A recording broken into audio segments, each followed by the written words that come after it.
Tim's such a non-believer, he doesn't even believe in shoes.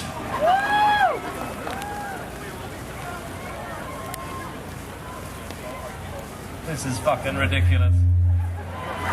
What is wrong with you people? Standing in the rain because you all don't think something similar.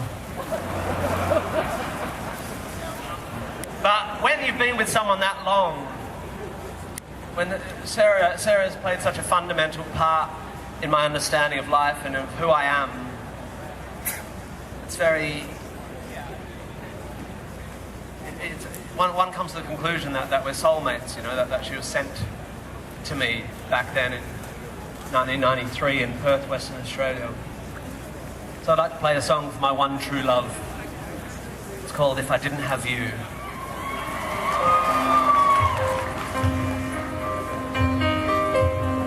If I didn't have you to hold me tight, if I didn't have you to lie with at night, if I didn't have you to share my sighs and to kiss me and dry my tears when I cry, well, I really think that I would have somebody else.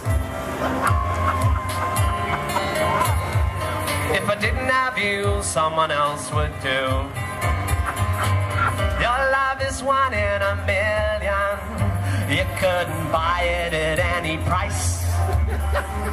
But of the 9,999,000 other possible loves, statistically, some of them would be equally nice. Or maybe not as nice, but say smarter than you, or dumber but better at sport, or colouring. Well, I'm just saying I'd probably, if I were a rich man,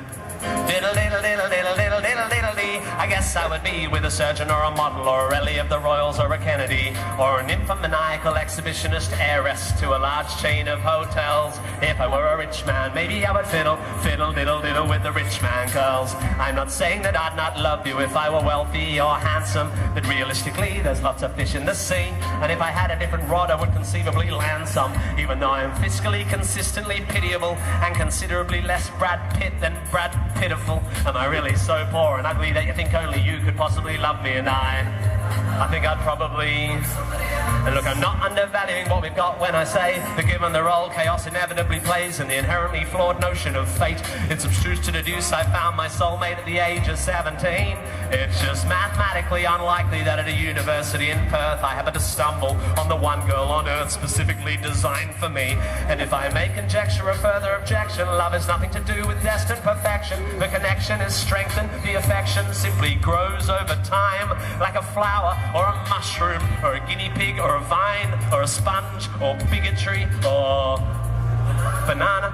And love is made more powerful by the ongoing drama of shared experience and the synergy of a kind of symbiotic empathy or something like that. So I trust it goes without saying that I would feel really very sad if tomorrow you were to fall off something high or catch something bad.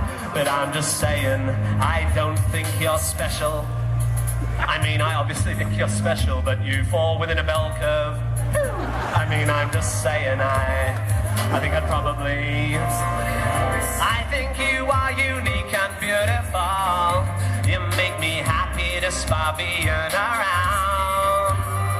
But objectively, you'd have to agree that, baby, when I found you, options are relatively thin on this.